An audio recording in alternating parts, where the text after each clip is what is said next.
2 दिन पूर्व जिस अभीष्ट लक्ष्य की प्राप्ति के लिए प्रभु ने योग निरोध धारण किया था और समूह शरण का भी त्याग करके उस तेरस को धन्य तेरस ये संज्ञा प्राप्त हुई थी।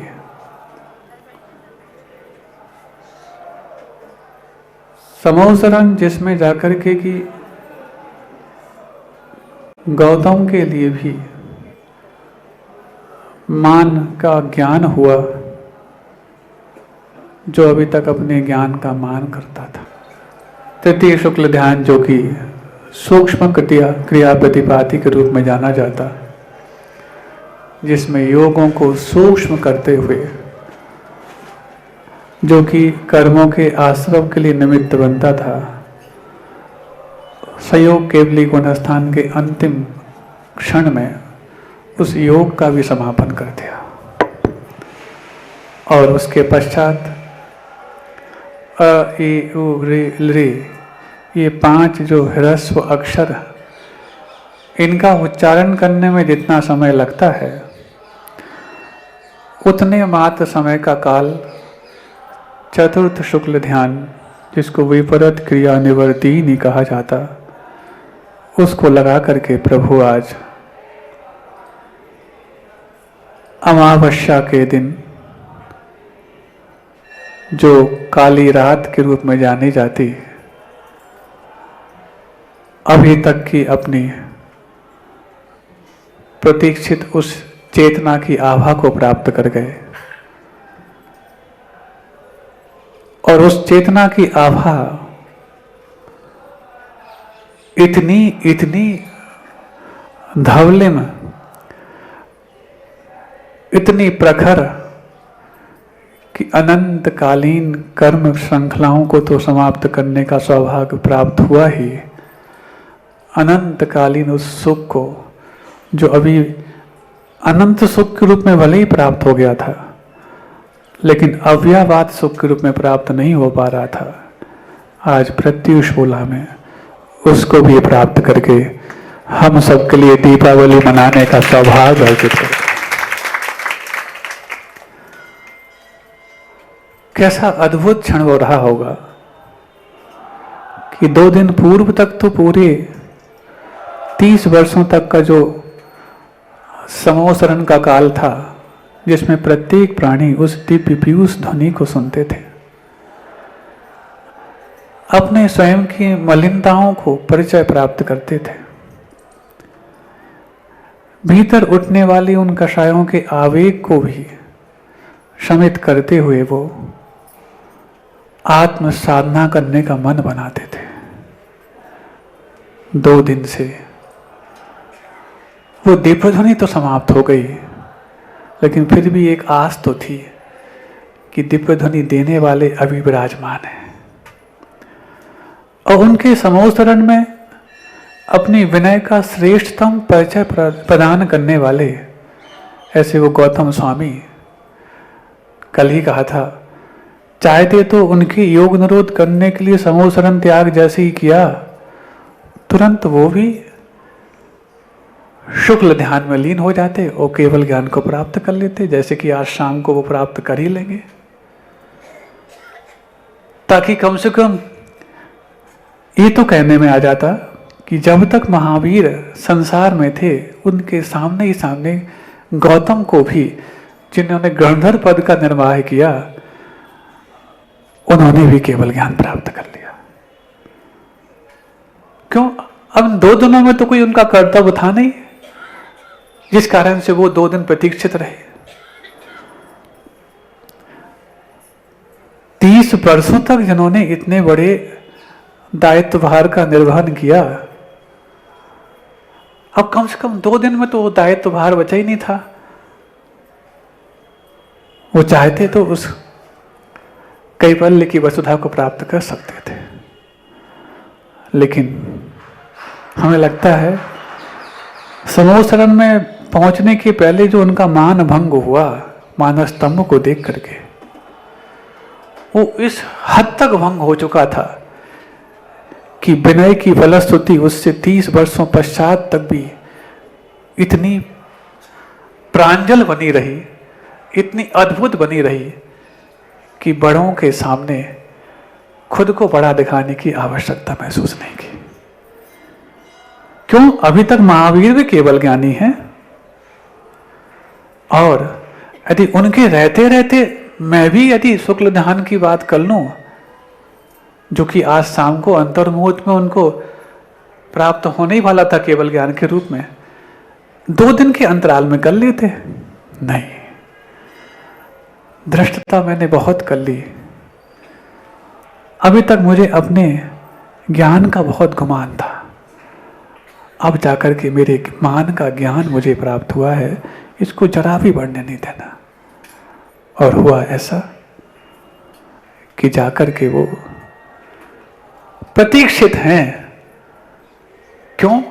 केवल ज्ञान होने के बाद तो मेरे प्रत्यक्ष ज्ञान में इनकी मुक्ति झलकेगी, लेकिन आनंद तो तब आता है जब प्रभु की मुक्ति मेरे मति शुद्ध ज्ञान के माध्यम से मुझे देखने को प्राप्त हो। केवल ज्ञान में तो अनंत केवलियों की मुक्ति, क्योंकि त्रिकालवर्ती ज्ञान है, वो तो अतीत में कितने केवली मुक्त हो गए, कितने तीर्थंकर मुक्त हो गए, सब झलकेंगे। भविष्य में कितने होने वाले हैं वो भी झलकेंगे। लेकिन जब तक मेरे सांसारिक अवस्था में इन चर्म चक्षुओं से और इन भली मनय पर्याय ज्ञान और अवधि ज्ञान भी उनके पास है, लेकिन इन 2 ज्ञानों की अपेक्षा मति ज्ञान और श्रुति ज्ञान भले ही परोक्ष ज्ञान माने जाते हैं, लेकिन सांसारिक अवस्था में रह करके उसमें भी छद्मस्त अवस्था का ज्ञान सबसे ज्यादा यदि किसी के उत्कर्ष को देख करके आनंदित करता है तो मति और श्रुति ज्ञान के रूप में ही करता है। अवधि ज्ञान मनय पर्याय ज्ञान लगाना उनके लिए कोई बड़ी बात नहीं, लेकिन अवधि ज्ञान से कहीं इतनी बेरेंज ना हो जाए कि उसमें आगे पीछे के कुछ और भी केवली भगवान की मुक्ति झलक जाए, क्योंकि उसकी भी एक सीमा होती 3 कालों की, भले ही अनंत नहीं होती, सीमा को लेके होती, तो वर्तमान के अलावा कुछ अतीत को भी जान लेते, कुछ भविष्य को भी जान लेते। नहीं, मैंने जिनके प्रति अपना 30 वर्षों तक समर्पण किया है, सिर्फ मैं अभी उन्हीं के प्रति समर्पित रहूंगा। हालांकि अपना चिंतन है, उनने क्या सोचा होगा वो, लेकिन वो सोचते थे छद्मस्त अवस्था में रह करके। अपन सब भी छद्मस्त हैं, तो एक छद्मस्त के प्रति क्या सोच संभव हो सकती है, इतनी चिंतन तो अपन कर सकते हैं। और चूंकि मनय पर्याय ज्ञान तो उनके बारे में लगा सकते नहीं, क्योंकि वो भगवान महावीर तो केवल ज्ञान नहीं, वो मन से कुछ सोच रही नहीं, और मन में जो सोचा जाता है उसी को मनय पर्याय ज्ञान समझ पाता है, जान पाता है। तो अवधि ज्ञान से जान लेते कि हाँ नहीं, मति ज्ञान और श्रुति ज्ञान ही मेरे लिए पर्याप्त है। जब इनको मुक्ति होगी तब जाकर के मेरी वो युक्ति कामयाब होगी, जिस युक्ति के कारण मैं 66 दिन तक इन भव्य जीवों को दिव्य ध्वनि दिलाने में वंचित करने के लिए कारण बना। बताओ, 66 दिन लेट दिव्य ध्वनि गिरी, किनकी? प्रभु की। किनके कारण? आप लोग नहीं आए थे इसके कारण, उनका गला खराब था इसलिए, साउंड बॉक्स ठीक से नहीं लग पाए होंगे इस कारण से, या स्टेज ढंग से नहीं बनाई होगी, क्यों? ये सब नहीं, ये सब तो अपनी व्यवस्थाएं हैं। वो तो मात्र ऐसे किसी भव्य जीव, जो भव्य जीव संकल्पित हो, इतने संकल्पित बैठे हैं, उनको सुना देते पहले से नहीं। शिक्षा तो तब जब पहले दीक्षा हो। साधु के जीवन के भी 6 काल होते हैं। सबसे पहले दीक्षा काल, फिर शिक्षा काल, फिर आत्म संस्कार काल, फिर गण पोषण काल, फिर औत्मार्थिक काल और संलेखना काल। ये 6 काल बताए। आज होता उल्टा है, पहले शिक्षा लेना चाहता व्यक्ति, बाद में दीक्षा की बात करता। लेकिन मूलाचार की व्यवस्था है, पहले दीक्षा हो फिर शिक्षा की बात हो।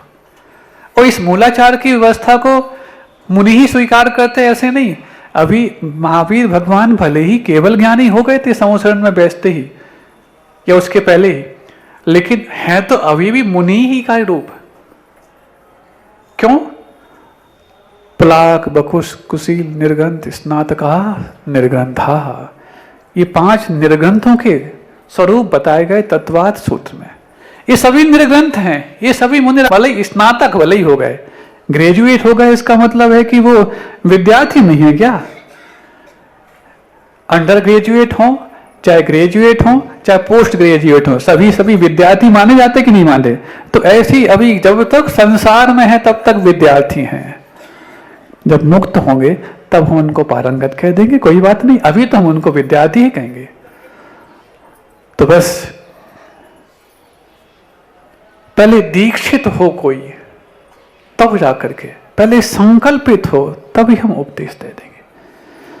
और संकल्पित होना, उस संकल्पित होने के पश्चात संकल्प का निर्वाह करना, इसमें भी बहुत बड़ी बात है। बंधु सुन रहे हो?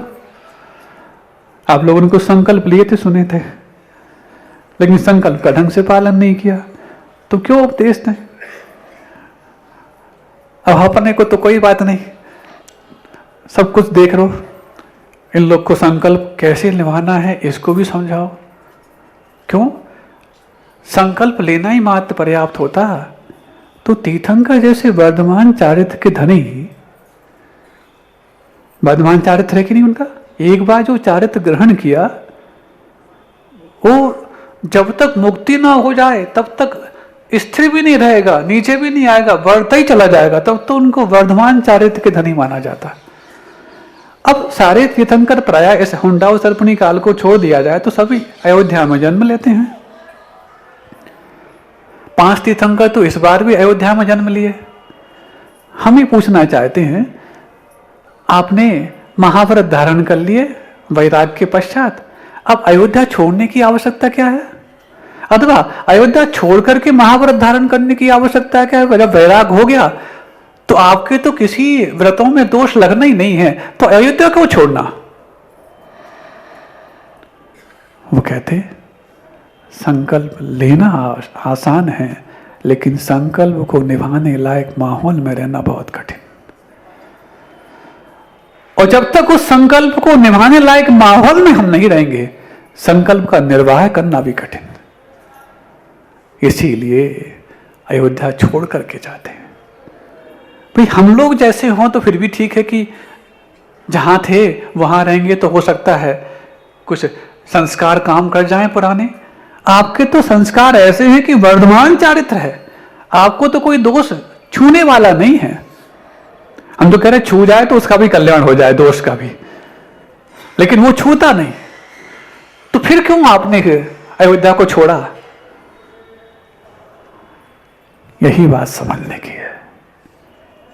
और महावीर तो पंचवालियति में और अंतिम वालियति, आपको तो दोष की बहुत कुछ संभावना ही नहीं थी, ऊपर से वर्धमान चारित्र आपने क्यों कुंडलपुर छोड़ा अथवा वैशाली छोड़ी? दोनों मत आते, क्यों छोड़ा आपने? ये संसार काजल की कोठरी है, कितना भी सयाना क्यों ना हो, काजल लगने में देर नहीं लगती। नजर लगने से बचाने के लिए काजल लग जाए यहां फिर भी ठीक है, लेकिन ऐसी जगह काजल लग जाए कि कोई तुम्हें नजर डाल करके और हंसने लग जाए, नजर से बचाने के लिए काजल वहां लगाया जाता है जहां पर उसको देख करके व्यक्ति प्रसन्न तो हो, हंसे ना। और यदि कहीं और लग जाए तो क्या प्रसन्न होता कि हंसता? अरे महाराज, प्रसन्नता में थोड़ी कम हंसी होती है, हंसने में थोड़ी ज्यादा खुशी होती है। अब उसने कुछ अच्छा किया तो ज्यादा उसकी हौसला अफजाई कर दी, इसलिए हंस लिया। क्यों? हंसवाना पसंद करोगे कि मुस्कुराना पसंद करोगे? हाँ, तो पहले मुस्कुराओ तो सही।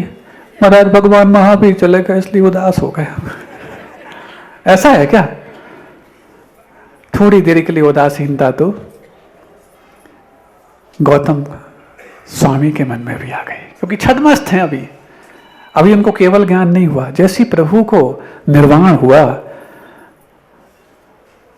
30 वर्ष के संस्कार होते हुए भी, उसी समूह में रहकर के अपने दायित्वों का पालन करते हुए भी, उनके द्वारा दिए हुए समाधान को देकर के कई भव्य जीवों ने अपना कल्याण किया, उसके होने के बावजूद भी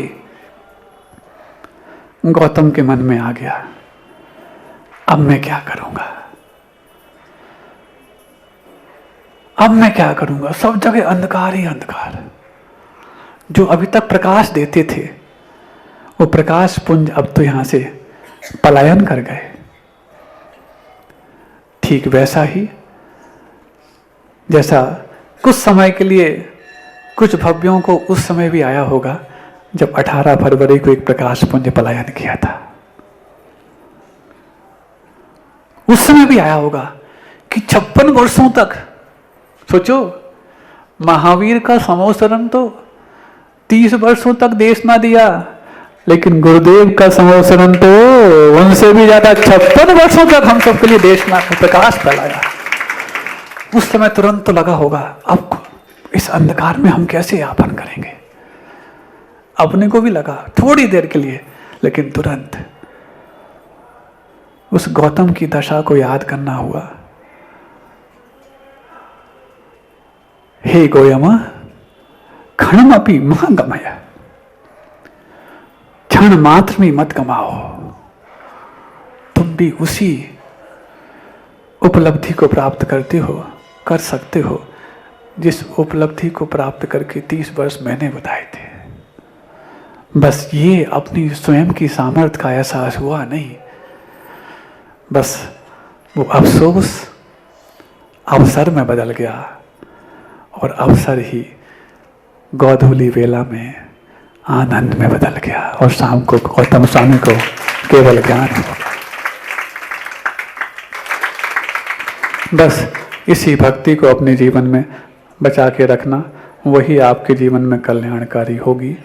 हम सब यही प्रार्थना करते हैं कि जैसे उन गौतम स्वामी को प्रभु के जाने के बाद थोड़ी देर के लिए भले ही कुछ अफसोस हुआ होगा, लेकिन वो अफसोस अवसर के रूप में बन जाए, ताकि हमारा भी वो अवसर आए जिसको अक्सर हम अपने दिल में प्रतीक्षा के रूप में तो रखते थे, आज तक समीक्षा नहीं कर पाए। अहिंसा परमो धर्म की